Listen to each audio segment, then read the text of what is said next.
Nah, topik kita menarik nih, Mas Rli dan Kan Bro Guntur. Saham versus kripto. Ini sebenarnya agak-agak ngeri-ngeri ya kita bahas ini. Karena seakan-akan kayak diberantemin ya, kripto dan saham. Padahal teman-teman di sini kita nggak lagi berantem.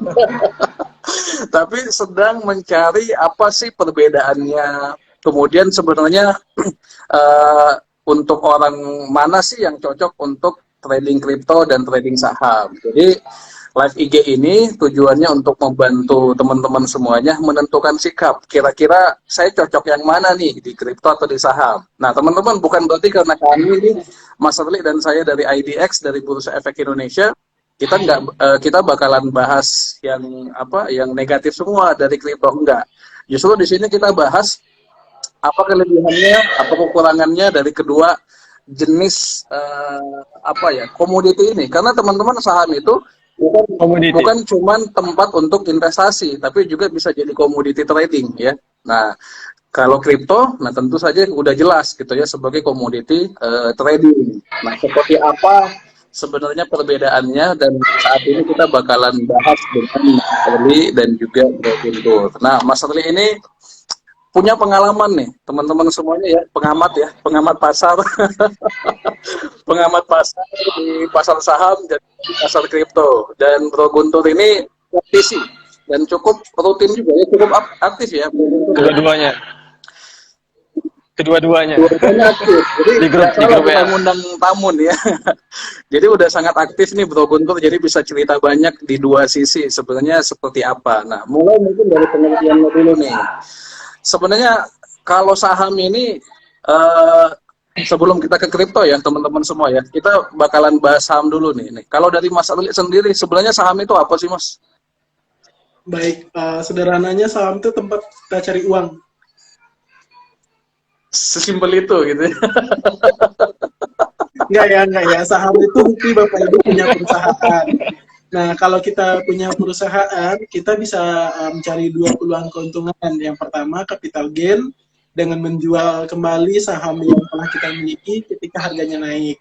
Yang kedua, dividen. Tentu kita bisa dapat dividen kalau seandainya perusahaan itu beruntung, lalu keuntungan itu dibagikan sebagai dividen. Itu kalau saham. Oke, nah kalau cryptocurrency di sini mungkin bukan ranahnya Putra yang menjawab ya. Langsung aja mungkin ke praktisi handalnya nih. Bro Guntur, gimana nih? Ini saya manggilnya bro, karena kita kopdar biasanya nih. Saya trader dari saham juga, dari kripto juga. Oke. Dari saham itu mulai dari 2018. Nah, 2018 akhir. tapi sebelum itu Kalau nih, dari kripto itu baru 2021 ini bulan Februari buka grupnya, grup oke. prabayar di WhatsApp. Jadi kripto itu kan uang payment gateway gitu lah. Istilahnya bayar-membayar untuk digital. Jadi keuntungannya itu biasanya berlipat-lipat, lebih melebihi dari keuntungan dari saham. Tapi kalau untuk ini perusahaan ini untuk apa itu kan penjelasannya kan masih istilahnya tuh ada minus ada plus lah di kripto di Bitcoin gitu. Di kripto di saham. Kalau saham kan jelas. Oh, bentar. Saham jelas. Sebentar, Itu ada sebentar. perusahaannya. Kalau Bro Bitcoin Guntur. itu Oke, sebentar ini udah hot aja nih pembahasan kita. Jangan ke sana dulu ya kita. ini udah panas. Ini kan sebutan dulu kayaknya. langsung tusuk ya. Langsung ke nusuk Kita gitu. pengertiannya dulu nih, cryptocurrency yang Mas Bro Guntur pahami seperti apa sih sebenarnya gitu ya. Kayaknya udah pada panas nih pembahasan. Itu cryptocurrency itu koin. Lebih detailnya koin. Cryptocurrency itu koin digital. Oke. Kan saat ini kan sudah dipakai oleh alat pembayaran dipakai oleh masyarakat Amerika. Daerah-daerah Amerika Latin seperti di Kanada, di Amerika, di Ekuador sudah memakai itu semua. Tapi kalau di Indonesia kan belum ada kebijakan seperti itu. Tapi kalau di negara-negara Amerika Latin, di Eropa tuh sudah ada koin digital tersebut. Sudah diakuin sebagai alat tukar gitu ya kalau di beberapa negara itu ya. Iya. Ya, sudah ada. Tapi itu di blok barat. Kalau itu di bagian blok barat, tapi di bagian blok timur menentang malah. Oke, ini blok Seperti barat di blok Cina kan timur ini apa nih? Ini menentang. negara atau apa nih? Itu negara koalisi ya. Negara koalisi dari yang setuju dengan Bitcoin atau yang tidak setuju dengan Bitcoin tersebut. Oke, sip. Jadi cryptocurrency dari bahasanya saja ya teman-teman sekalian adalah currency. Jadi memang asal muasalnya nih tujuannya jadi Currency. currency. Cuman kesini Currency. kebanyakan orang itu nggak pakainya currency, tapi sebagai alat trading ya komoditi gitu. Jadi komoditi dan currency ini Komoditi. berbeda ya teman-teman sekalian ya. Kalau komoditi kan untuk alat trading ya komoditas, tapi kalau untuk currency ini ya untuk sebagai nilai tukar gitu ya yang dipergunakan untuk membayar sesuatu seperti itu. Nah, ini tentu ada plus dan minusnya. Cryptocurrency, saham juga demikian gitu ya. Tapi di sini yang kita mau tekankan nih teman-teman sekalian bahwa sebenarnya dari topik ini aja saham versus kripto itu sebenarnya udah nggak masuk akal sih menurut saya. Jadi saya sengaja pasang topik yang nyeleneh. Kenapa saya bilang nggak masuk akal teman-teman? Karena habitatnya berbeda. Kalau kita bandingin saham dan obligasi masih make sense ya karena sama-sama alat investasi, instrumen investasi. Nah, saham dan cryptocurrency, nah saham ini instrumen investasi gitu ya. Cryptocurrency ini komoditi dan juga pengawasannya berbeda. Kalau di kripto ini itu adanya di bawah pengawasan Bapepti ya kalau nggak salah ya Mas Ruli dan Bro Guntur ya. Iya, Di bawah berarti. pengawasan Bapepti. Aplikasi-aplikasinya juga kan biasanya aplikasinya tuh biasanya gabung tuh sama aplikasi trading forex dan sebagainya gitu ya. Nah kalau saham ini teman-teman sekalian itu berada di pasar modal. Nah cryptocurrency ini berada di pasar berjangka, saham ada di pasar modal. Jadi habitatnya udah berbeda. Cuman kenapa kita mau bahas dua ini? Karena tuh netizen suka nyeleneh juga, makanya saya pasang temanya nyeleneh gitu ya. Temanya Clickbait. eh clickbait ya. Jadi kami netizen suka banget tuh di kolom-kolom kan, di kolom komentar, di IG-nya Sumbar, IG-nya Bungkulu tuh suka komen tuh. Min, mending kripto atau saham? Suka dibandingin gitu, padahal semua habitatnya berbeda. Nah, kalau Mas Adli nih, Mas Adli sebenarnya eh, kita ngomongin soal saham dulu deh gitu ya. Saham ini kan tadi kita udah sama-sama bahas nih, ini bisa jadi instrumen investasi dan juga alat untuk ditradingin atau komoditi. Sebenarnya tujuannya ini untuk apa sih asal muasalnya tuh Mas Rli dan sebenarnya seperti apa sih perbedaannya kalau kita trading saham dan investasi saham? Baik. Ini perspektif yang benernya dulu ya Mas ya, nggak yang muter-muternya dulu nih. Ini yang benernya dulu. Jadi ini kalau saya coba pakai analogi cerita deh. Jadi ada seorang pengusaha, dia biasanya menambang minyak dan bisa menghasilkan 5 galon minyak per hari dari hasil tambangnya. Nah, lalu dia jual 5 galon minyak tadi ke pasar dan laku terus. Lalu awalnya permintaan cuma 1, 2, 3, 4, 5, permintaan naik menjadi 25 galon per hari. Lalu naik lagi, dan dia bingung gimana cara bisa memenuhi permintaan yang banyak tadi. Nah, lalu dia datang ke teman-temannya, bro bantuin dong, modalin nih, usaha gue bagus tapi modalnya kurang. Oke, kata teman-temannya, maka berapa orang teman-temannya membantu dia memodali usaha minyak tadi. Nah, pasar modal itu baru akan muncul ketika jumlah investornya banyak, nilai uangnya besar. Jadi kalau seandainya teman-teman nih ngajakin 5 orang temannya, yuk kita bikin coffee shop dong gitu, itu silakan.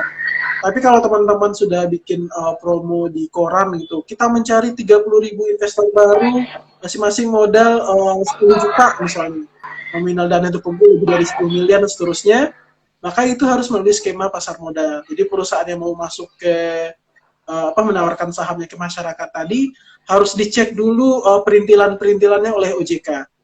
Nah, kalau tahun depan nih teman-teman, bocorannya, kabarnya tahun depan itu semua perusahaan yang masuk ke OJK untuk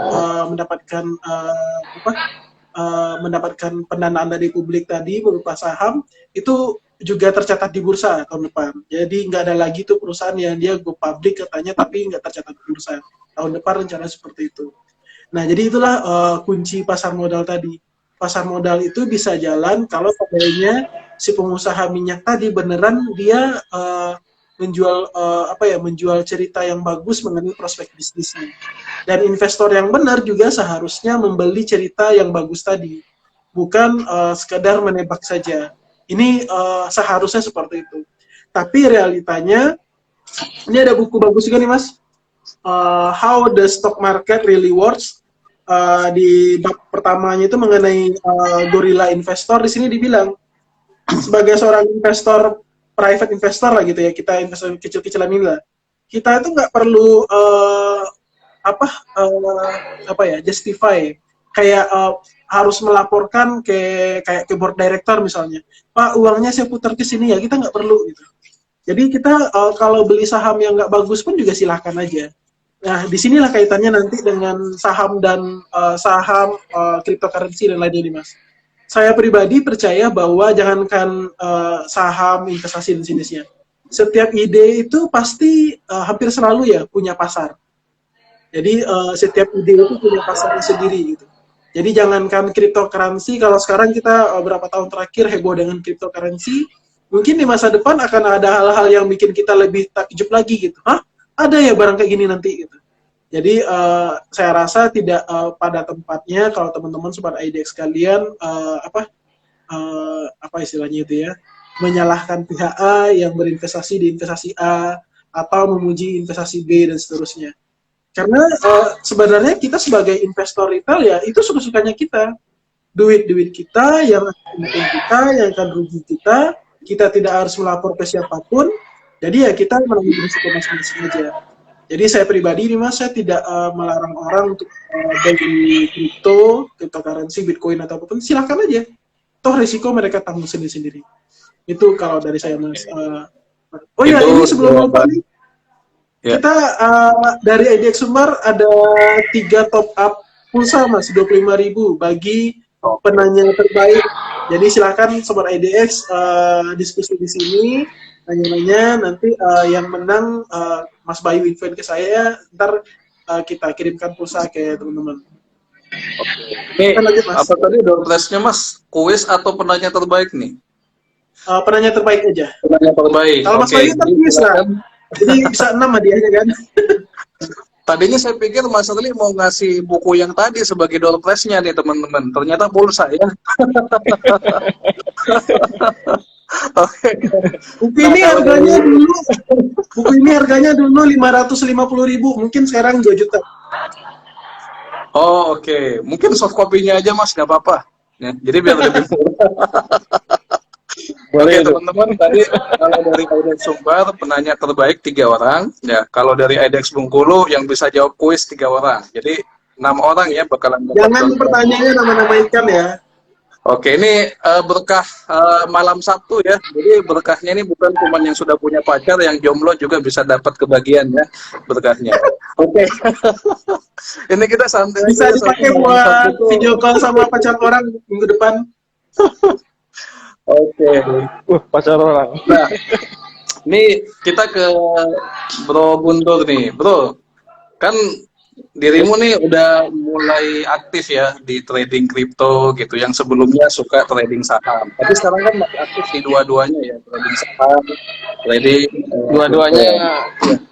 Ini boleh dong diceritain gitu ke kita semua, kenapa sih mulai trading saham dan kenapa mulai trading kripto? Kan kadang tuh orang milih tuh salah satunya ya. Saya mau saham aja deh, saya nggak mau kripto. Ada juga orang tuh, saya pengen kripto deh, nggak mau saham. Nah ini Guntur nih pengen dua-duanya, nih kenapa nih alasannya nih? Gini Mas, itu awal kenal di saham ini kan 2018 akhir. 2018 akhir, terus belajar, ketemu mentor gitu, akhirnya setelah ya kalau di saham itu pengalaman saya nih, cuma 3 harus dikuasai itu. Pertama, psikologi trading, itu yang pertama. Yang kedua, money management. Yang ketiga, indikator, candle tuh nggak usah perlu banyak-banyak gitu. Intinya kalau ada candle bersilangan itu masuk aja. Tapi kalau yang untuk money management jangan di all in. Jangan di all in. Misalnya dana tuh ada 50 juta, pakailah 10 juta dulu atau 20 juta. Ada dana 100 juta, pakai 50 juta. Oke. Dan psikologi trading juga. Psikologi Bentar, trading itu bentar. ngaruhnya apa? Ini kayaknya kita udah masuk kendal-kendal, kayaknya udah mau dinner malam ini ya. Bentar, sebelum kita masuk ke dinner malam, ini mau cerita alasannya dulu nih bro. Kenapa pengen trading alasan. saham dan kenapa pengen trading kripto? Kenapa nggak fokus di satu aja gitu loh? Kalau bisanya kedua-duanya. Pokoknya di mana ada sumber Kalau bisanya penghasilan dua-duanya gitu ya. kan. Ya benar itu. Apalagi kemarin kan sempat heboh Doge saya dulu di bulan Januari dulu tuh beli Doge masih di harga 800. Di 800. Tapi saya trading kan, tak taunya naik, jual beli terus kan tiap hari kan. Akhirnya tak taunya udah ke 8.000 sampai 9.000 koin Doge. Oke. Coba dari Januari investnya sampai bulan Juni, misalnya saya investnya segitu kan, minimal itu nominalnya segitu. Kira saya invest dulu di bulan Januari, tidak saya jual di bulan Juni. Kalau saya tidak jual mungkin banyak cuannya. Dari 800 naik ke 8.000 Doge. Ini komentarnya Raffi ya, Raffi Ahmad katanya Doge tuh Yakin join aja tuh. Ini kita ajakin ya, join ya. Ini juga tapi banyak yang nyangkut Doge. Sekarang banyak yang nyangkut Doge. ada trader humble nih teman-teman. Oke, udah Wey. join. Ya, halo. Ya, ini nggak usah dikenalin ya, soalnya udah biasa live IG nih sama Aides Bungkulu. Oke, teman-teman. Teman-teman ini Raffi, Aduh. bukan Raffi Ahmad tapi Raffi Saputra ya. Bener ya, Raffi Saputra ya. Ya benar Mas. Ini Saputra pasaran banget ya, nama belakangnya Bayu Saputra, Willy Saputra ya, Raffi Saputra. Karena emang keren Mas Saputra itu Mas. Oke. Ini Bro Raffi ya, teman-teman semua juga sudah expert di bidang trader saham, pemenang kompetisi nabung saham. Enggak expert. Ini nih pas nih bajunya nih. 2018 Mas. Alhamdulillah. Alhamdulillah. Pemenang kompetisi ya, yuk nabung saham. Ya. Alhamdulillah. Nah ini kan udah jago nih di saham, kok tiba-tiba trading kripto? Nah kenapa nih? Alasannya kenapa nih, Vi? Wah, tunggu dulu. Ini sebelumnya info dari mana nih jadi trading kripto? Cuman emang cerita pengalaman ya. Kan emang kan Raffi emang hobi ya trading dan investasi saham. Cuman emang waktu tahu bulan-bulan apa ya? Emang benar kata si Mas Guntur tadi, emang lagi heboh-hebohnya sama Dogecoin kan. Nah di situ kan Raffi kan emang ya, awalnya ya. Awalnya Bitcoin. Enggak, dari awal Bitcoin itu Raffi masih belum tertarik tuh sama kripto. Emang belum tertarik, masih benar-benar fokus saham kan.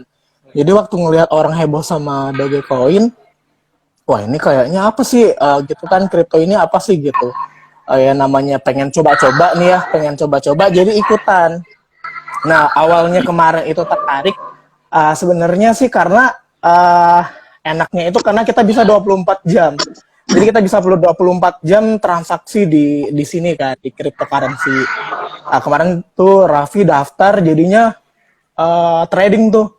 Trading dari awal dari mulainya malam coba top up, coba trading. Jual beli gitu kan. Kan cuman iseng-iseng doang kan, cuman top up berapa ya? 500.000 doang, Mas. Jadi cuman sekedar iseng-iseng kan. Kali banyak. Oke. Jadi cuman sekedar iseng kan. Di situ kan waktu itu mulai hype banget apalagi Dogecoin kan. Nah, Dogecoin itu kalau nggak salah emang benar-benar di hype banget, digencar-gencarin banget sama Elon Musk. Nah, di situ Raffi cek terus di Twitternya kayak yang wah, ini kayaknya bakal ke OTW ke $1 kan, yang waktu itu kalau nggak salah sekitar $0,5 gitu ya. Nah, di situ Raffi trading di sekitaran itu. Terus ngelihat pergerakannya yang cukup mengerikan dan juga nggak ada batasan nggak ada batasan Ekstrim, kayak ya? gini nih kalau kalau ekstrim ya kalau misalnya di bursa efek itu kan kadang kan ada batasan auto reject atas dan auto reject bawah ya. Nah di sini tuh kita tuh nggak ada batasan loh, jadi bisa turun banget, bisa naik banget gitu. Mungkin kalau kita misalnya ya lagi hoki mungkin bisa aja tuh naik 1000%. Cuman kalau misalnya lagi nggak hoki nih, kita masih kebawa nafsu, aduh kayaknya bisa nih. Wah kalau sampai terjun kan bahaya ya kan. Jadi Raffi cuma sekedar iseng, ya nggak sampai 2 minggu loh. Jadi itu Raffi main kan trading di situ, trading di kripto tuh nggak sampai 2 minggu. Ada cuan, ada cut loss di situ bener-bener jantung main banget sih. Raffi pernah malam Raffi beli cryptocurrency itu di harga rupiahnya kalau nggak salah dia harga berapa ya? Harga 8 ribuan. Sebelum tidur itu dia di 8 udah mau ke 9 ribu.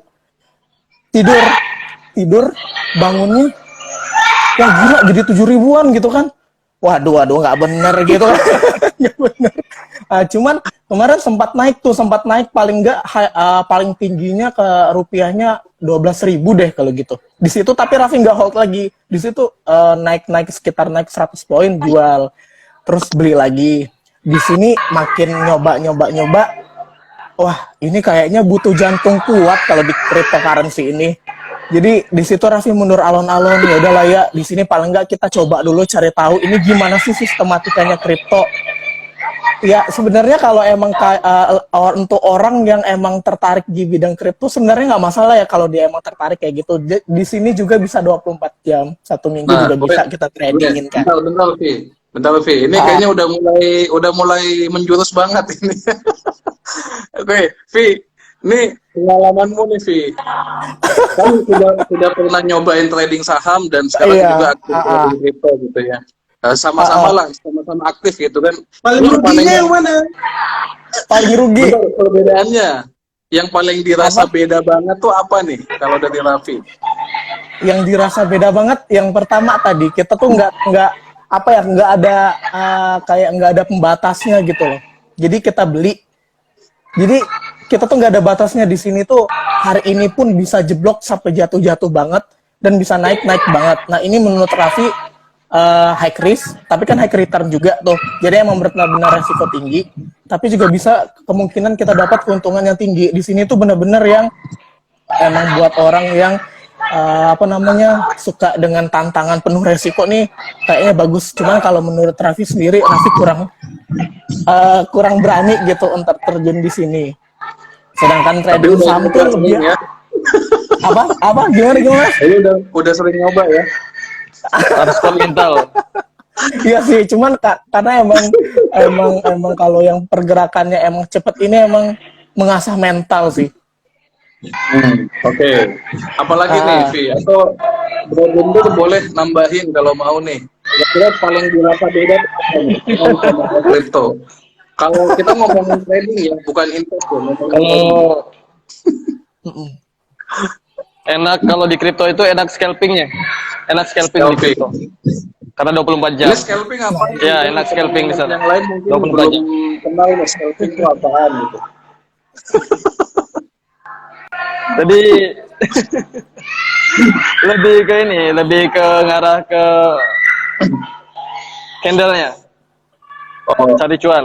Tadi candle-nya itu. Tapi ini udah jurus ya, udah masuk deh. Candle hammer, candle bullish. Nah, itu candle bearish itu kan harus masuk bolanya, harus masuk. Kayaknya kita simpan buat malam minggu aja deh dinner gitu ya.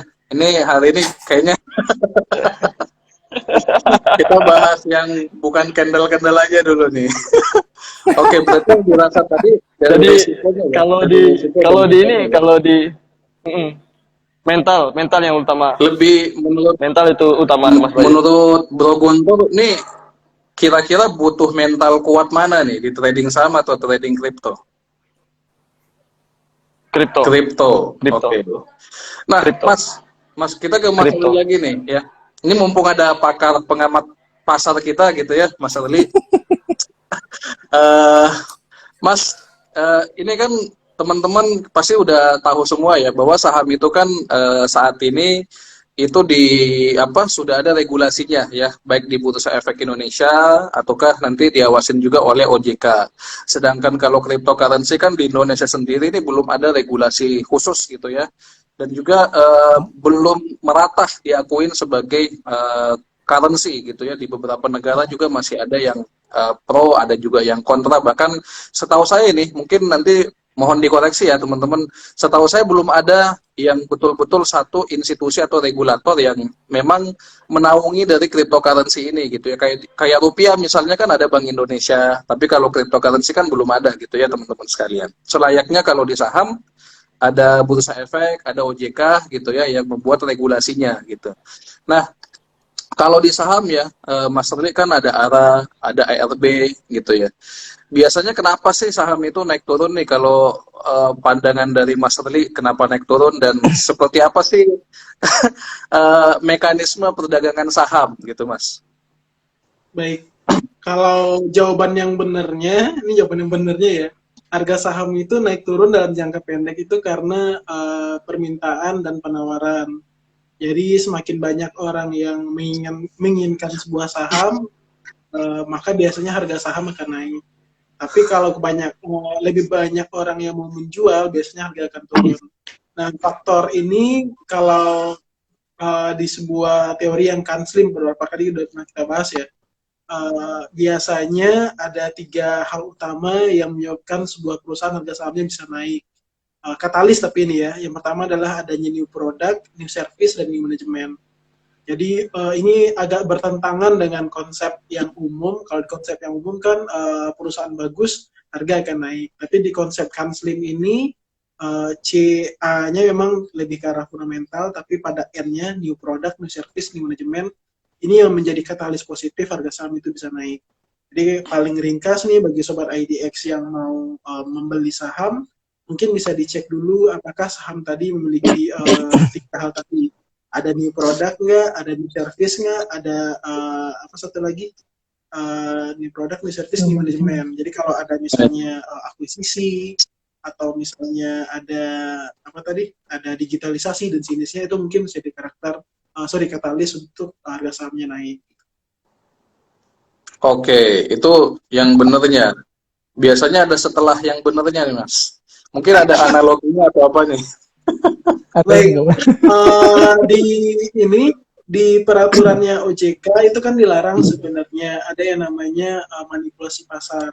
Jadi kalau di manipulasi pasar itu misalnya nih orang bekerja sama misalnya 50 orang atau 50 akun dan seterusnya, mereka berusaha memanipulasi pergerakan harga saham dan rame-rame misalnya bikin antrian beli misalnya gitu.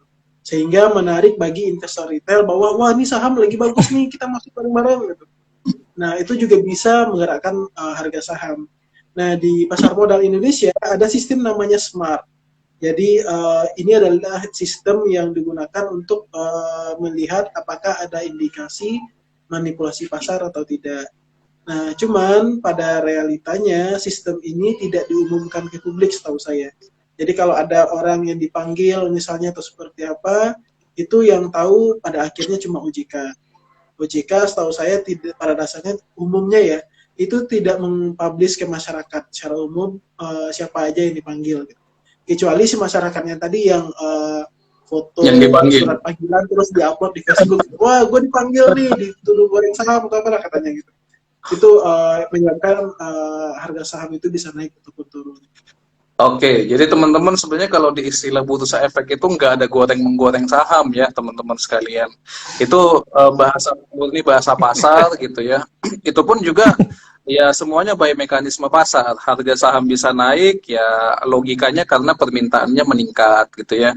Harga sahamnya turun karena yang jualan banyak sementara yang mau beli dikit gitu ya, makanya harganya turun. Nah, berarti kalau pasar biasa ngomongin soal pom-pom nih, pom-pom saham gitu. Ini sebenarnya bahasanya kalau di secara regulator itu ada nggak sih Mas Arli, atau seperti apa nih kalau bentuk legalnya gitu? Baik, yang pertama nih saya pribadi ya, saya yang pertama mau mengklirkan bahwa kita sangat menghargai banyaknya influencer yang dalam beberapa waktu terakhir ini lebih banyak nih bahas investasi, bahas saham dan yang lainnya. Ini juga menjadi alasan kenapa semakin banyak orang mengenal pasar modal dan berinvestasi. Jadi jangan sampai kita seolah-olah para influencer yang sudah berbaik hati ini kita stigmakan jelek gitu. Yang kedua, pom-pom ini bisa jadi mereka ada yang sengaja, ada yang tidak sengaja. Kalau sengaja mungkin saja nih mereka sudah memiliki saham itu, lalu seolah-olah ingin mengiklankan saham tadi biar transaksinya lebih ramai, lebih banyak orang mau beli. Maka kalau lebih banyak orang mau beli, siapa tahu harganya bisa naik. Misalnya nih bulan Juni saya beli saham ABCD di harga Rp1.000. Saya lihat pergerakan harga sahamnya sepi nih. Nah setelah 1 bulan saya coba bikin kayak status Instagram lah atau apalah yang mempublis bahwa saham ABCD ini bagus. Nah ketika harga saham ini sudah naik, saya jualan. Nah bisa jadi komponennya seperti itu, Mas. Oke, jadi sesuai bahasanya teman-temannya, pom-pom itu alat yang dipakai cheerleaders itu ya. Jadi untuk apa istilahnya? Gue gak pernah ikutan cheerleader, kayaknya lu doang yang tahu ya, Mas. Mas. Lu punya mantan cheerleader ya, Mas? Iya, gala-gala istilah ada pom-pom itu saya sampai searching di Google loh, pom-pom itu apa? Gak yakin ya Raffi ya, ini kayaknya bukan pom-pom nih, kayaknya pengetahuan pribadi gitu ya. Yakin banget, Mas. Pengetahuan pribadi dulu. Yang di tangannya buat apa tuh, ngasih semangat. Jadi mungkin maksudnya Menghebohkan berarti, Mas. ya, menghebohkan pasar satu saham tertentu biar dilihat orang gitu ya. Oke, jadi teman-teman sekalian, pada prinsipnya gitu ya, cryptocurrency ini ya sangat berbeda dengan saham. Ya, yang mana saham tadi kita udah bahas merupakan instrumen investasi yang di dalamnya itu ada kinerja perusahaan yang bisa kita baca. Ada underlying-nya gitu ya teman-teman, bahasa sederhananya itu ada yang bisa kita lihat lah gitu ya. Kalau misalnya kita ngomongin saham Telkom atau saham BRI, saham BCA, saham apapun itu gitu ya, ditanya nih, Vi, kamu punya saham apa nih? Misalnya Raffi bilang saham Astra, mana buktinya? Tuh Astranya ada, perusahaannya ada. Saya tercatat sebagai pemegang saham misalnya gitu ya. Ini by the way, Raffi punya saham apa aja nih sekarang nih? Sekarang, Mas ya. Sekarang saya lagi nyangkut di PTBA. Terus ke PTBA nih ya. Terus kemarin baru udah jual Unilever. Terus kalau untuk masalah yang tradingnya, baru tadi itu habis tradingin Bank Ganesha BGTG. Oke, jadi ada yang sudah cuan, ada yang sudah taking profit, ya, udah dapat gain, ada juga yang masih nyangkut, ya itu wajar lah, bagi trader itu wajar. Gak masalah. Ya. Justru yang nggak wajar PTBA kalau kan bilang, perusahaan keren. Kalau turun mah beli lagi, Mas. Nah, kalau ditanya nih ke Raffi, mana buktinya? Nah, ada perusahaan yang bisa kita lihat kinerjanya, manajemennya ada, ya siapa direkturnya, itu bisa kita cek satu-satu dan itu lengkap di sistem di website bursa ada, teman-teman, itu bisa dilihat. Nah, kalau di cryptocurrency, ya mungkin teman-teman sebenarnya sudah sempat ngecek juga ya, bahwa cryptocurrency itu ya digital gitu ya, tidak ada performa kinerja yang bisa kita baca ya, atau istilahnya tuh underlying-nya di situ nggak ada gitu ya. Teman-teman misalnya tanya ini kinerjanya misalnya Bitcoin, Dogecoin apa nih, manajemennya seperti apa nih, ya nggak ada. Ini karena Nggak komoditas kita bahasnya seperti ya apa sih kinerjanya emas. Nah, kinerjanya emas ya kita ngomongin soal naik dan turun harganya gitu ya, bukan dari kinerja fundamentalnya seperti itu, teman-teman. Nah, tapi ini bisa biar ya. Kita kembalikan lagi ke teman-teman semua bahwa semua jenis instrumen pasti ada plus dan minusnya gitu ya. Nah, kalau dari pengalamannya Bro Guntur nih, pengalaman Bro Guntur, sebenarnya ilmu apa yang dibutuhkan untuk kita bisa sukses atau bukan sukses ya, untuk kita bisa tetap konsisten trading saham dan juga bisa tetap apa ya, untunglah dalam trading cryptocurrency. Mas Bayu, tapi Psikologi saya trading. kalau boleh saya punya Psikologi trading pertama Soalnya ini kalau saya boleh motong Mas Bayu tadi, saya punya perspektif berbeda sih. Kalau kripto kayak tadi disebutkan oleh Mas Bayu, mungkin cocok tuh untuk kayak Bitcoin Indonesia ya. Tapi setahu saya cryptocurrency yang ada juga yang versi yang lebih ada dasarnya gitu. Jadi saya tidak kurang setuju kalau bilang cryptocurrency itu tidak ada dasarnya. Karena yang namanya hal-hal baru seperti ini bisa jadi nanti lebih clear, ada aspek-aspek bisnis yang bisa jalan juga. Gitu. Jadi itu kalau ada agak perbedaan nih di pandangan kita, Mas. Oke, ini maksud saya underlying itu manajemennya, Mas. Jadi kantornya, siapa manajemennya, jadi berbeda lingkupnya kayak gitu ya. Kalau cryptocurrency kan kita ngomongin komoditas gitu ya. Komoditas ada yang ada underlying-nya, ada yang enggak gitu. Tapi dalam hal ini underlying-nya tuh kita tanya soalnya misalnya kantornya di mana, manajemennya siapa gitu ya. Ini bisnisnya jualan apa gitu. Jadi memang sangat berbeda. Habitatnya sangat berbeda ya teman-teman sekalian. Jadi kalau kita bandingkan saham dengan kripto sebenarnya udah nggak nyambung sih sebenarnya ya, karena beda ruang lingkup. Cuman biasanya orang yang trading saham, trading kripto juga ya, orang yang trading kripto ya trading saham juga gitu. Ini kayak bisa jadi duit orang yang ini. Tapi dan Guntur ini trading dua-duanya nih. Tapi kalau kita tanya nih ke Guntur, kalau trading saham kan kita kenal analisa teknikal ya. Kalau di kripto seperti apa nih? Apakah sama ilmunya atau ada yang beda gitu? Sama persis, nggak ada bedanya. Sama ya. Kan kalau di kripto kan satu dunia nih, tapi kalau yang di saham itu kan hanya investor Indonesia dan investor karena nggak terbatas dengan bursanya gitu ya. Kalau di kripto kan mencakup dunia. Ya. Jadi kalau lebih sarankan itu ya psikologi trading, money management dan candle indikator tuh nggak terlalu banyak, 1-2 aja. Intinya konsisten. Yang pertama day trade tuh nggak disarankan.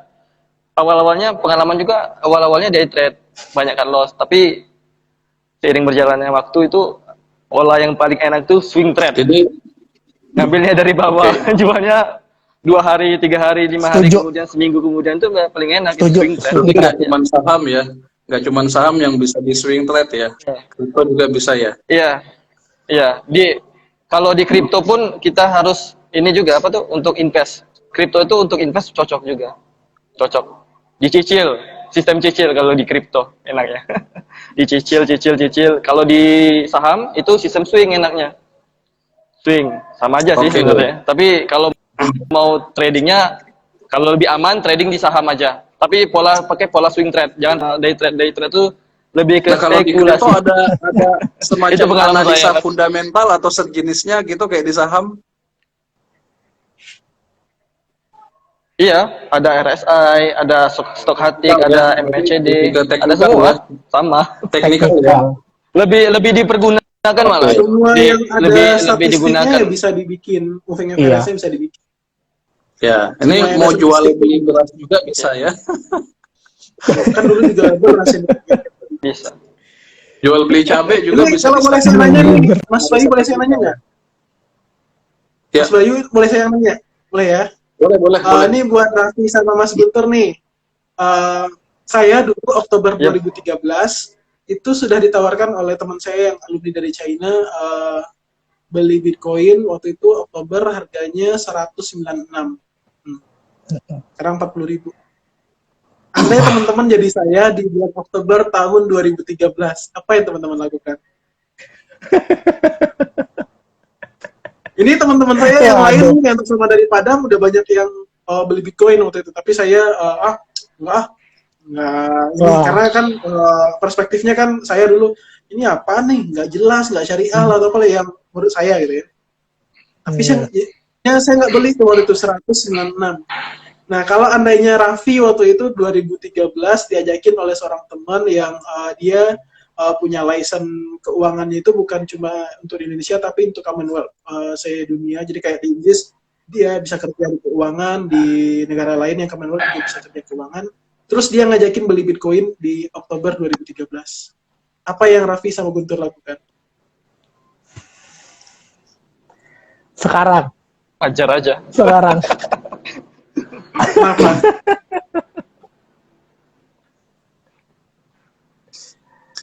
Bingung ya. Mungkin sama Apanya? sih jawabannya kalau saya yang ditanya juga ya Mas ya. Bingung kenapa? Karena kita nggak tahu ternyata udah naik. Kalau sekarang kan kita ngomong enak nih karena udah ada data history ya. Tapi kalau dulu awal-awal Iya. banget kan kita nggak tahu seperti apa ini prospek kedepannya. Karena memang barang baru ya teman-teman ya. Dan apalagi kenaikannya ini sangat signifikan ya, Guntur dan Raffi ya. Pas awal 2021 tuh luar Iya. biasa peningkatannya gitu. Nah, Mas Iya, Bayu benar. dan teman-teman, Bulan Juni. mungkin ini yang berbeda nih. Jadi orang-orang awal yang menggunakan Bitcoin dan sejenisnya itu mindset mereka bukan untung puluhan kali lipat, tapi memang mendesentralisasi yang biasa kita pakai di currency yang biasa. Jadi kalau di currency biasa kita misalnya ada sentralisasi, nah mereka pengen desentralisasi.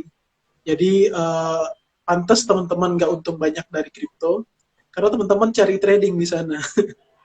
Iya. Kalau teman-teman menggunakan kripto Iya. lebih dari jadi gini, ada orang yang buku siapa tadi saya baca ya. Jadi ada orang kayak Warren Buffett ataupun yang siapa satu lagi Munger ya.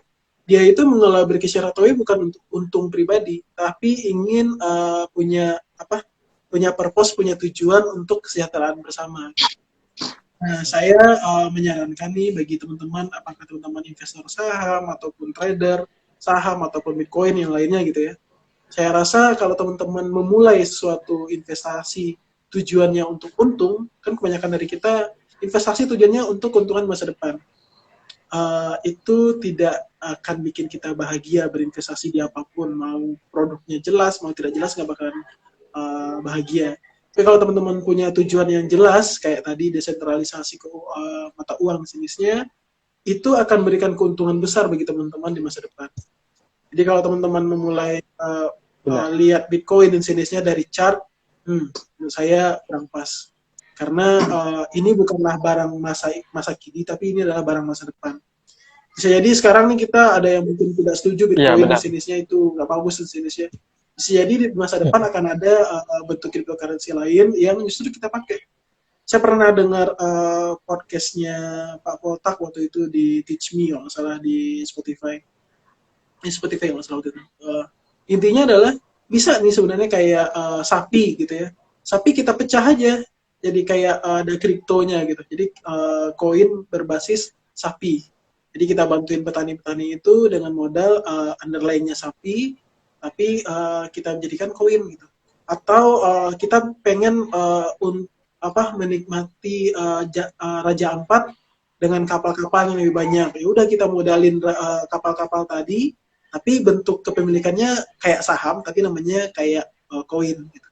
Jadi koin dan jenisnya ini adalah hal-hal spesifik yang sebaiknya teman-teman juga pelajari. Saya notisnya itu sih kalau kita melihat cryptocurrency atau kita bilang ini komoditi dan jenisnya, kita tidak akan benar-benar punya kita nggak bakalan punya pandangan ini barang ini seberharga apa, seberapa jauh saya bisa menyimpan barang ini, untuk apa saya mau menyimpan itu. Itu kayak Bitcoin tadi teman-teman dari 196 itu Februari 2014 harganya sudah 567. Tapi setelah itu sempat turun ke 226 dan di 2018 sempat naik lagi 13.000, lalu hancur-hancuran sampai Februari 2019 ke 3.600, naik lagi, turun lagi, dan sempat tertinggi di 58.000 ya di Maret 2021, dan sempat lagi ke 59.608 dan sekarang 39.810. Jadi kalau teman-teman investasi di saham, cryptocurrency ataupun apapun yang ada teman-teman anggap itu investasi, anggap itu komoditas dan jenisnya, saya rasa kita semua perlu melihat yang namanya ini untuk apa. Kalau sekedar diperjualbelikan, ya bisa aja silahkan. Tapi bisa jadi teman-teman akan kehilangan momentum tadi. Kayak investor saham deh. Investor saham yang beneran jangka panjang, dia nggak nilai harga sekarang dengan book value sekarang. mereka menilai kira-kira 20 tahun lagi setelah semua kontrak jalan, apa yang akan terjadi. Kan ada perusahaan-perusahaan itu yang dapat kontrak bisnis misalnya 20 tahun, kayak BTS misalnya. Bukan BTS Army ya, tapi BTS Telekomunikasi ya. Dan Telekomunikasi itu kontraknya bisa 20 tahun loh. Ntar saya diserang bukan oleh ini Army ya, lagi. bukan Saya BTS hilang Army loh. ya. Jangan dimasalahin, ntar akun kita pada hilang loh. Ntar. Jadi teman-teman, saya rasa nih Diserbu nanti. kalau saran Diserbu. saya ya, apapun produknya, apakah itu investasi beneran, komunitas atau apapun, mulailah dari tujuannya ini untuk apa. Kalau kita lebih paham, maka kita akan lebih sustain di sana. Nggak bakalan ini. Dulu ada yang bilang ini, ada orang yang berinvestasi itu kayak ayam jago. Ayam jago tuh suaranya keras, tapi ketika punggungnya dipegang, dia akan merunggu. Gitu. Nah, itu nggak bagus. Tapi ada investor lain yang dia itu kayak karang di lautan. Karang di lautan tuh dihempas oleh ombak sebesar apapun, dia ada di situ terus. Nah, teman-teman, apakah beneran investor atau hanya trader yang melihat perubahan harga jangka pendek itu seperti apa? Tentukan investasinya dari hal seperti itu. Panjang ya? Oke, ini 7 menit lagi ya. Kita langsung masuk aja ke sesi tanya Ada jawab. pertanyaan, Mas? Ya. Ada pertanyaan? Oke, ini saya bacakan ya pertanyaannya. Saya soalnya di malam hari ini jadi host nih teman-teman. Jadi saya lebih banyak bertanya nih ya. Oke, pertanyaan pertama nih. Ke siapa aja ya Mas Arli? Nanti bisa ditambahkan ke Guntur dan juga Raffi. Raffi juga ikut jawab juga nih. Boleh sebagai praktisi Ya, ya, dong, sebagai yang juara praktisi. Harusnya CNS Raffi juga ikut dong. Harusnya Raffi yang menanyakan juga dong. Tapi dapat hadiah khusus ini. ya, Mas? Ini mungkin yang agak aman nih pertanyaannya. Soalnya tadi ada juga yang nanya soal kesyariatan cryptocurrency. Nah, itu mungkin kayaknya butuh Wah. seminar khusus ya, teman-teman ya. Wah, Ini yang nanya nih dari berat. Cicits. Ya, dari Cicits, bagaimana ya cara untuk berhasil di saham dan terhindar dari FOMO? Oke, mungkin ke Mas Agli dulu nih. Kalau ada orang yang menjanjikan suatu sistem pasti untung di pasar modal, udah lupain aja.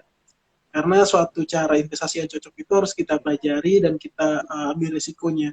Ketika teman-teman menandatangani form rekening efek ataupun mengklik OK kalau online gitu ya, itu poin terakhirnya itu adalah apakah teman-teman siap dengan risikonya.